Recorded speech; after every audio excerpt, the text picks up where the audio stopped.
sun has come out to play on a warm day 2 in Paris as we welcome you to Live at Roland-Garros. Action and reaction to come, and you can join us each night at 7 o'clock simply through rolandgarros.com, the app, YouTube or Facebook. And I'm very happy to say that once again with us here in the studio, former world number 5, Daniela-Hantuchová. Daniela, are you as excited and as ready as you were on day 1? Super excited. I mean, I think the tennis will just get better and better by every day. Brilliant. We're excited that you came back. Yeah, well, I was at the edge though, but you guys made it so much fun yesterday. I'm glad you came back. Very, very much so. And we were glad to have day 2. It was a packed action day 2. We've got a lot to come.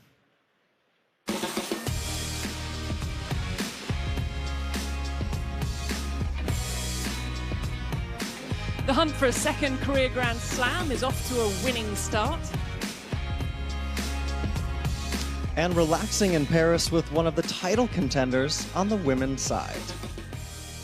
So much to pack into the next half an hour. But Daniela, I think it doesn't matter who you are, whether you're a qualifier, whether you're the world number 1. How important is it just to get that first match at a Grand Slam done and dusted? You know what? It's more important for the seeded players because those are the ones that feel so much pressure, especially the first few days of a slam. For the qualifiers and unseeded, it's the time when they enjoy it. You know, they've got nothing to lose. They are in a Grand Slam tournament, but it's the seeded guys that just want to get through the first week, save as much energy as possible, and be ready for either defend the title or get as far in the tournament as possible. And with so much going on the first few days, we're trying to keep up with it all. Are the players paying attention to everything going on too? I wouldn't say so. You know, there's so much you have to take care of on your side of the court and, you know, with your team, and try to be, you know, to have as much energy, be physically fit, do all the media stuff. So there's so much going on around within your little circle that you start to kind of notice what's happening with the rest of the tournament maybe in the second week. All right, well, we've got a lot going on. Actually, still right now, you can hear the crowds behind us because we have live tennis, and that means we're going to our man on the ground. He's out there, out and about. Eli Weinstein, what's up?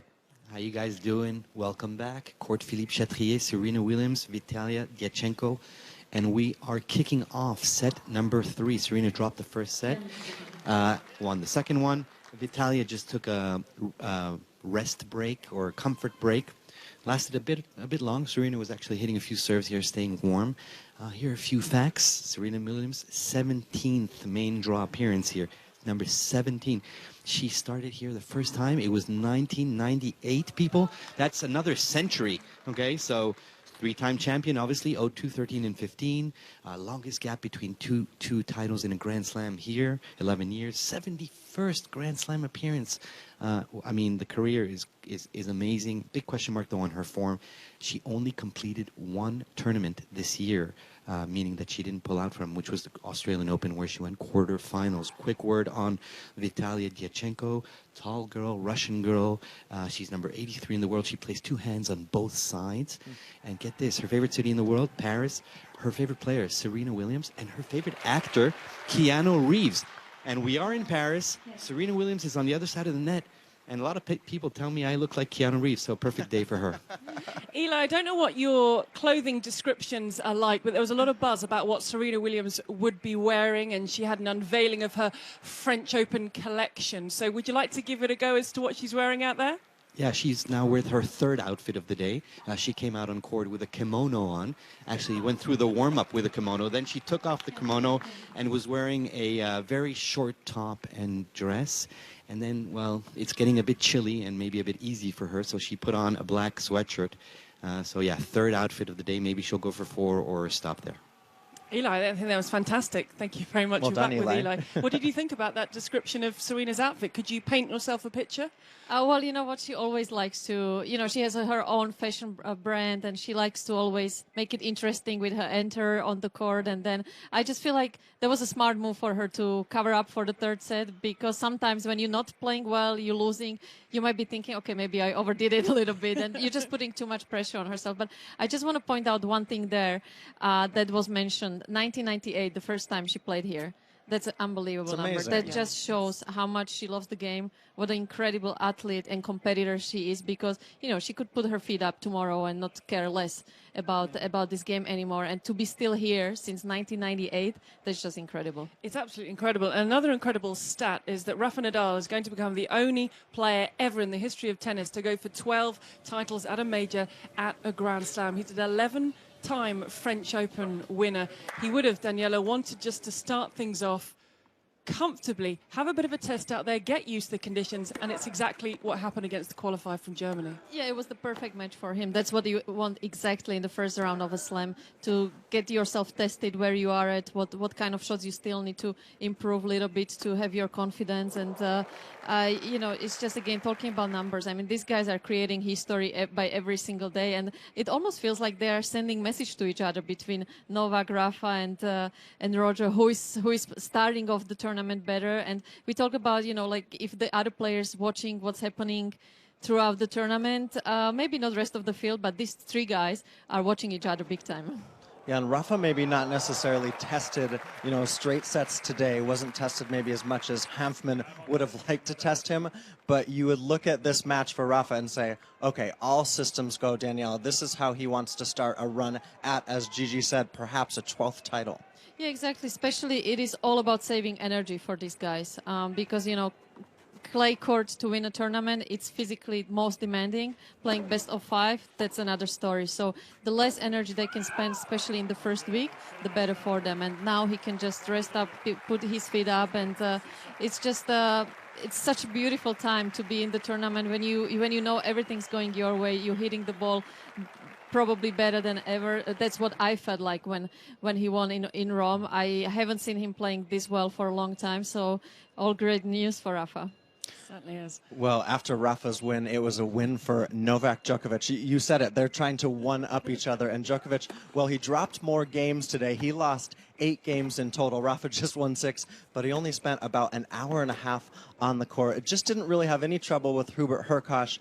And you said, as you walked into the office to get ready for the show tonight, you thought he was in sublime form. It was unbelievable. I mean, I felt like actually Hubert didn't really do much wrong. I was just, Novak had that game face on, and again, it's just, I feel like, they know that Rafa and Roger is watching this match, so he just wants to send them a message like, look, guys, you better get ready because this is what I've got. So it was an incredible match. We all were expecting it to be a little bit more close, but we have to give credit for Novak the credit for the way he played. And we've just seen Nick was pointing out, because to our right behind you, Daniela, Novak Djokovic, it was perfect timing. He just walked past you.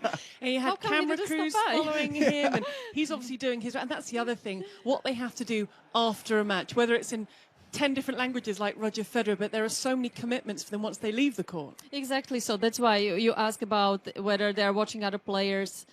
There is so much they have to do, especially after the match. By the time they get back to hotel, it's almost dinner time, and Novak has his family here, so obviously he wants to spend time with his wife and with his kids, and the same with Roger. Rafa, I think his girlfriend is here as well. So, it's just about also saving mental energy. That's probably more important than physically, just because it's a 2-week tournament and you have to be day in, day out, completely focused when you step on that court. So mentally, when you're not playing, you have to try to do as many different things as possible just to get your mind out of tennis. Now, there were 58 matches today to be played, 56 from the start and 2 to be finished. We're not going to run through all 58 here. We've got a selection for you. And Daniela, tough times for Caroline Wozniacki. The revelation that she has rheumatoid arthritis at the end of last year, carrying a calf injury at the moment. Just quite difficult times at the moment. It is definitely for Caroline. I feel so sorry for her. We are such a good friends, and she's such a huge fighter, and she's done so much for our game. I just feel like, she's leaning a little bit towards the end of it. She's done everything she wanted to. She's in a good place, almost, going to get married soon. So I think she's in a happy place outside of the court, and that's the most important thing for her. And for her opponent, it was a first Grand Slam win. She's 68 in the world, and she was bageled, and she came back from that first set. So well done to her. Yeah, big bounce back for Kudermetova today. What about the bounce back from Pierre-Hugues Herbert, who came back from 2 sets to love down, and he springs the biggest upset of the tournament. Look at this reaction on court 14 as Herbert comes through in 5 sets, almost 4 hours against Daniil Medvedev. And next up, this is a mouth-watering one. It's Herbert taking on the Lyon champ, the always intriguing Benoit Paire. We're going to have another Frenchman for you now. This is two-time French Open Roland-Garros semi-finalist Jo-Wilfried Tsonga. He's making his way back up the rankings following that knee injury that really curtailed last year. There's a little bit of a hesitation. It must be a real dampener, Daniela, when a match ends like this, because you can't really give it the big celebration. You know what? You don't care. You so badly want to win that match, especially when it's close, when it's 4 sets. That doesn't matter how. You remember the match Roger with Rafa in the Australian Open. I mean, it was 2 challenges in the last 3 points, and you just don't care. You want to be out of there, and win is a win. Doesn't matter how. Yeah, a win is a win. It was a win today for Kiki Bertens, who came through. She's the number 4 seed, and a lot of people talking about her as one of the contenders for this crown. She comes through in straight sets against Pauline Parmentier. You can see how much it means to her, and she's under the radar, but Kiki's looks good. She's the Madrid champ, and she's in fine form. She certainly is. Stan Wawrinka, another man who we keep saying, when's he going to find that form? Is he building up to that form, coming back from that knee surgery, which was a while back now? But look, he knows what it takes to win this tournament. He is a winner of this tournament here at Roland-Garros, and he came through 4 sets against Joseph Kovalic, and he'll be absolutely delighted to have got that first round done and dusted. Nice win there for Stan. And what about Ash Barty, Daniela? 6-3, 6-3 today. Is she a factor? Some people think her game still needs to develop on the clay. Look, I absolutely love her game. I mean, I have so much respect for her. I think I only played her once, lost to her, and the potential. I saw her first time when she was like 15, and I thought, wow, we've got a new, at least top 5 player. Then, obviously, she went away from the game, which I think is a good thing for her, because it just made her appreciate everything much more, and now I think she's enjoying it more than ever, and I just absolutely love her style. Celebrating Filip Krajinovic, 62 unfull stares from Francis Tiafoe, the only American guy seeded at Roland-Garros. He said he threw up during the match, he threw up after the match, so disappointing for Francis Tiafoe, but look at that celebration there. Well done to Filip Krajinovic. Yeah, big win for Krajinovic there, taking out Tiafoe, and lots of matches around the grounds today, 58 of them. We had an upset of sorts with Basilishvili, the number 14 seed, going out. Johanna Konta continuing her good run from Rome. You also had Richard Gasquet taking out Misha Zverev, and Alex de Minaur, the young Australian. He had an injury earlier this spring, but he looked good today against Bradley Klahn. It is time to delve into the world, Nick, of social media. It really is. The good, the bad, and we'll bring you the fun here. It's time for our social media segment. Well, first up, usually social media, it's a place where we can have fun, but there was some bad news. It was actually breaking news this morning as Petra Kvitova, the 2-time Wimbledon champion, who made really a heartwarming comeback here 2 years ago. She revealed just early this morning that she had a grade 2 tear in her left forearm. That means that Petra is out of the event, and we actually now have a reaction from Petra in her press conference from this morning. Let's go ahead and hear from Petra. Well, they said for now 2 to 3 weeks off. Which means no tennis, of course, because it's my left forearm. So, unfortunately, maybe I can play already, but no. So yeah, 2 to 3 weeks. So I'm gonna do, of course, some fitness and everything what I can do, and to kind of prepare my body for the tennis on the grass. Then so. Okay, huge bummer, right, with Petra out. I mean, she was someone that could have essentially won this title. Definitely, she was, for me, the one I would put my radar on, because I absolutely love her game, and she's such a sweet person. Again, we are very good friends, and I've known her for, I think, at least 15, 16 years. We share the same coach, and she's just a very intelligent girl as well. Only thing that worries me there is that she said 2 to 3 weeks. That might actually question her grass court preparation as well. So let's hope she can recover as soon as she can. But what a comeback story, and what a mental effort to come back after everything she's been through is just incredible. And to me, she's one of my, and always will be one of my most favorite players. Yeah, absolutely. And she said she's faced tougher things in her life, and we wish her well, of course. Now, let's go lighthearted here. Maria Sakkari, she's sort of become a cult favorite with her buns, and Lucy King recorded this video. I mean, come on, Danielle, that's an amazing bun tie there. It is, and it's actually very useful, a smart one, because especially you want to do that when it's hot and humid, and sometimes your hair gets sticky, and sometimes actually also struck to your racket, which happened to me, to Caroline, if you have it too long. So she's doing a smart thing there. Also, I would say it's maybe a superstitious thing, because have been seeing her having this hairstyle for a while now, and she's been doing very well. So I wouldn't change that if I was her. And, you know, obviously the fans love it, so good We're for her. still going to delve into these superstitions. I think we're going to dedicate a whole show at some point in the next 2 weeks to your superstitions. We can't wait for that. This wasn't a superstition of Yannick Hanfmann. I think this was actually an accident. They're at net, he and Rafa at the beginning of the match, and this looks like, I almost think it was just a nervous tick. Have you ever shook someone's hand before a match? No, definitely. So I think that just shows how much respect he had for Rafa. You know, also, he's not very used to taking photos before a match, so probably that freaked him out a little bit. And yeah, at least he's the first one to shake hands with Rafa twice in a match. But so it was a good one, as we saw earlier, for Rafa, and I think we did actually speak to Yannick Hanfmann a little bit later, and he did talk about that handshake. The man who did chat to him, he's moved to a different court, I believe. Eli, I'm not going to get you to describe what anybody's wearing this time, but where have you moved to? I have moved to court Suzanne Lenglen, Dominic Thiem, last year's runner-up, facing Tommy Paul, American wildcard that earned his spot because of points and system of challengers to get in.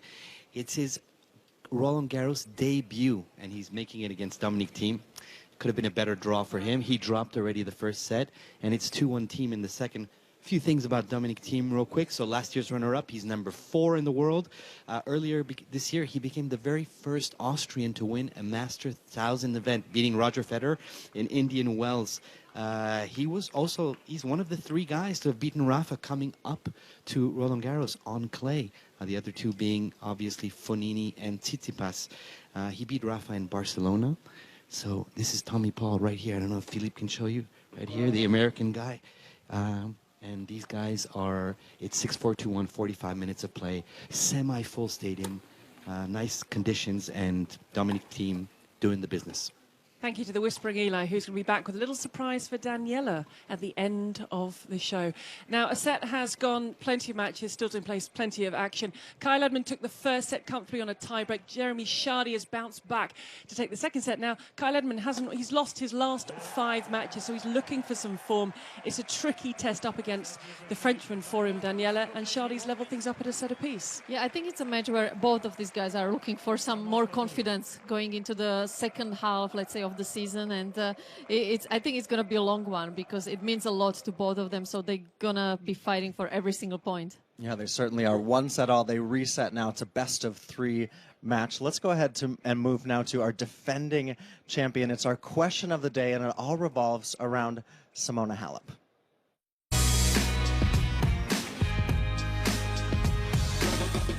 Yes, I think so. No. Really? Gabriela Muguruza. I hope so, but my favorite is Miss Williams. So it is very open for women, so maybe. Seeing as you're sporting the Romanian colors, I wanted to ask you, do you think that Simona Halep will retain her crown? I don't know, but that's what I've predicted in my predictions. Yeah. Why? Why do you think she can do it? Well, because she's a good player. Okay. I think it's unlikely. There's a lot of competition out there, isn't there? So probably somebody new this year. I mean, that's a difficult question to answer. I think she obviously has a great chance. We're from the United States, so we have to cheer for our Americans. Serena Williams. Well, okay, so you're speaking with your heart, but what if you're speaking with your brain? Well, then I would say maybe Simone might be able to retain her crown. I like the way Jamie Murray popped up there. So, Daniela, we put the question to you. Will Simona Halep retain her title? Look, I agree with most of the guys when they said it's very open, especially on the women's side, on clay. You just never know. I'll pick her as a favorite once we get into the second week, because that's when she starts to feel that energy from last year. She starts to really remember everything that happened to her 1 year ago, and she will get that confidence like, oh, okay, I've been here before. I know what it feels like. I can do it again. Now the question is whether she can get through the first week. You know, obviously we talked about how much media you have to do in a tournament. Being a defending champion, that's another story. So let's hope she can put that all aside and really enjoy her game, because as we've been seeing, she's in a happy place. I think she's really enjoying her life off the court. So let's just hope she can get through the first week, and then she's going to be very, very dangerous. I think that's a big thing. She's really happy. And Daniela talking about the press that they do in her press conference. This was great. One of the questions was, imagine being asked this, are you too happy? Are you too happy to retain your title? And here's what Simona Halep had to say. Probably. I am too happy to be in this position. I have to admit this, but it's nothing bad. So I will try to do the things as a kid, enjoying the time. I wanted this badly, and I want it so much that now having it, I just want to be happy and to smile. Yesterday, when I had the chance to touch the trophy again, I wanted to take it home, but I was not able to do that. So I had the picture, which is the best moment for me. It's interesting because Simona's always honest, right? But what are the expectations? Because you defended titles at Indian Wells twice. I mean, big titles. You won 7 of them in your career. What's the feeling when you defend a title? Well, obviously, you want to tell yourself, okay, there are no expectations, but back of your mind, of course, there are. So to me, it's all about really, as she said it right there, to be able to have that in the match, because that's when sometimes under pressure, the expectation's going to come, and that's where she has to just really be happy, enjoy it, and it's so much harder said than to be done. But sometimes that's why it takes maybe 1 year to, you might not have a good tournament, and then when she comes back in 12 months, she might be ready again, because there's just too much. So it will be interesting how ready she is to handle that, because obviously it's a very new situation for her. As she said, probably the best situation to be in.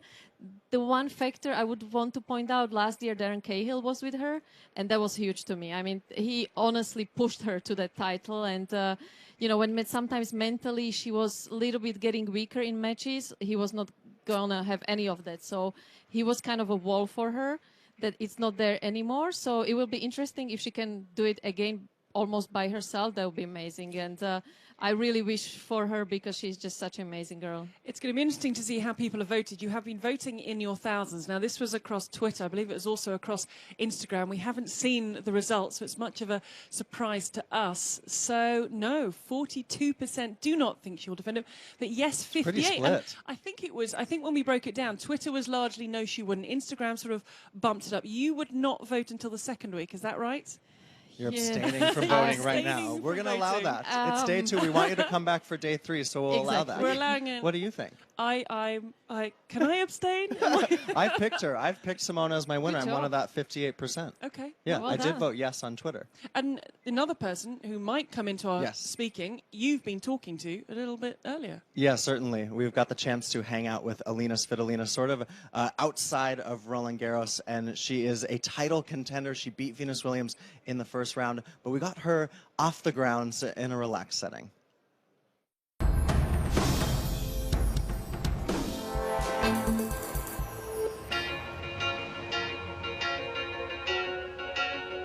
The normal day for me is practice in the morning, then I come back, have a lunch, rest a little bit, have a treatment with my physio, and then come back for second practice.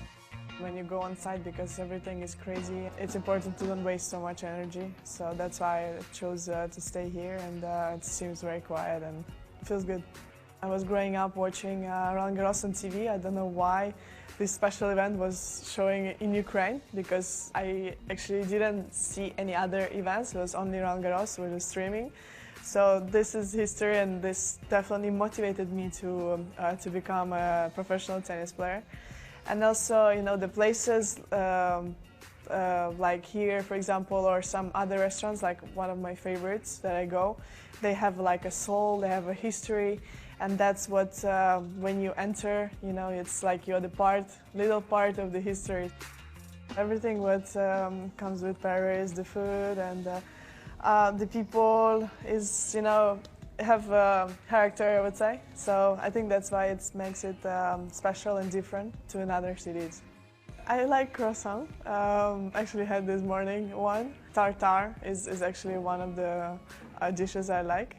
I've been put under lots of pressure because Gad's parents doesn't speak English, so he was trying to, you know, to test me. I'm too scared. I know I'm too scared to make a mistake, and then I just switch to English. Or I used to live in this city for many years, so it's nice to have him close to me and to, you know, to be just enjoying our time here.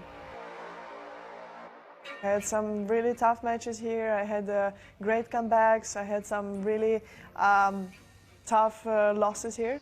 This year I have no expectations. I've been struggling a little bit with my injury, so I just take one match at a time, one day at a time. Every match is like a final for me, and I try to focus on this.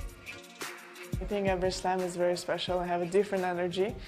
But for sure, this one I would count more as my home slam than the other ones. And my family is coming, my friends, and yeah, I mean it's closer to Ukraine than the other ones, and definitely feels more like home. Well, the slam feels like home for Elina Svitolina. We have to thank her and the Hotel Lancaster for hosting us. And this is a place where she's had great success, but some heartbreak in the past too. Can she go that next step and win a slam here? She's got those big titles otherwise. Exactly. There's no reason why she can't. It's almost like Sasha Zverev on the men's side that you just don't know why. But, you know, now she's got more French support, obviously, Gail being around. And I think that's huge for her. And as she said herself, she feels more home than anywhere else. So let's hope that she can use that energy, use the crowd support here, and that she can get, hopefully, to her first title. It's going to be tough because when you haven't done it before, probably clay, it's the one that, you know, it just, because it takes so much mental energy to get that first Grand Slam title, and playing on clay, the physical energy as well. So it's going to be tough, but it would be unbelievable for her. Yeah, it would be fantastic. Now, it is time for us. This is the part of the show where we find out what Camille Pain has been up to today.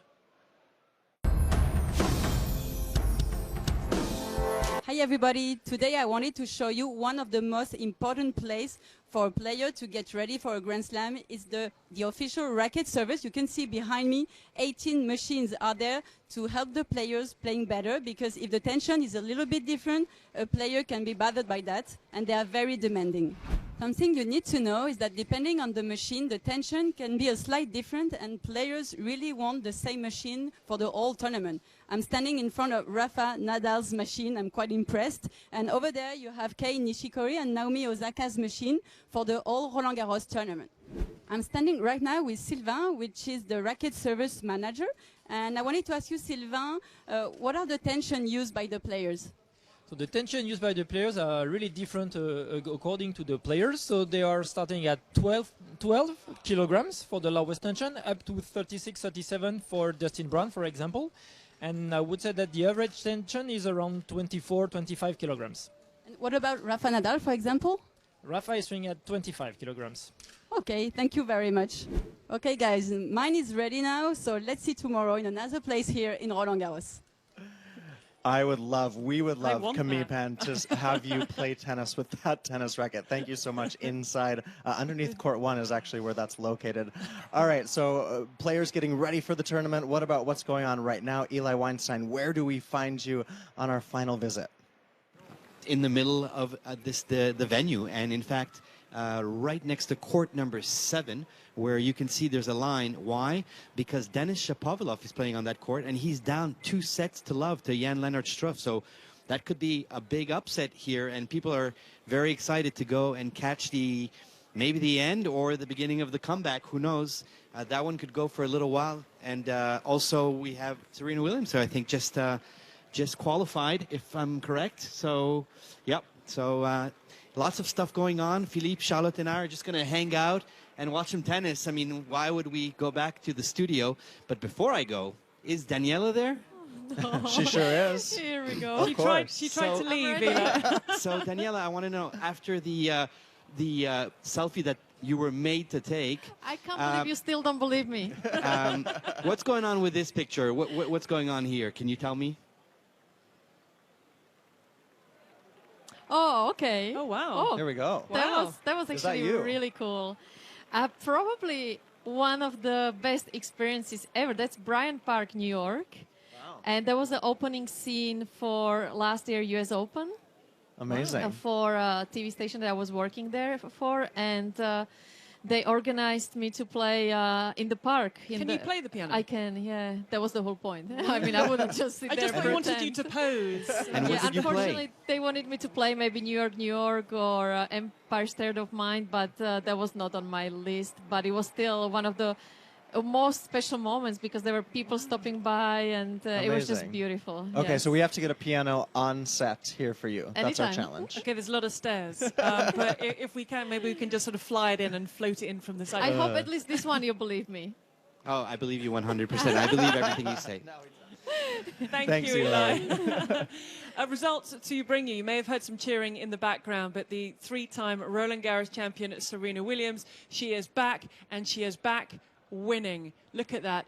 Trouble in the first set, but again, we've talked, Daniela, haven't we? Settling in and finding your feet. It doesn't matter who you are, but then really running away with it for the next two. Exactly, it doesn't matter who you are. The first match of a slam, it's always going to be tough one, even if you're Serena Williams, and especially because she hasn't played as many matches. Clay court is the surface where it all shows up, the leg of match play, and it's good to see her back. Good to see the black shirt on top of it, because I just feel it's just more Roland-Garros style, I would say. So, and she won the last two sets with it being on. That's So maybe she might keep it on for the rest of the tournament. There you go. So Serena roars on. It's been a really busy day two, but guess what? We have the order of play for tomorrow, and this is just a look inside court. Philippe Chatrier featuring Sasha Zverev, Naomi Osaka, there's Simona Halep, and Gael Monfils will close out the day. Yeah, it's unbelievable, and we're moving things through, and you can see on court Susan Longland, Juan Martín Del Potro, Caroline Garcia, who had the heartbreak in the final, Risi coming into Roland-Garros, and then Madison Keys down, another home player in Luca Pouille. But here we find, Daniela, it's my match of the day, Elena Ostapenko against Victoria Azarenka. Oh, definitely so. I mean, that's going to be a huge clash because both of the girls, I think they want to show each other who is in a better form. It's so much about the matchups in women's game. There are some players you get on well with, some not, and so I think this one is going to be a big one. But also Halep against Tomljanovic, to me, that's going to be a dangerous one for Simona because Alia is such a talented player, big serve. So there are actually two really, really cool matches tomorrow. I mean, all of them are But going is to be incredible. Ostapenko Azarenka your pick? I'll go with Simona and Tomljanovic. Oh, wow, okay. I was going to pick Ostapenko Azarenka.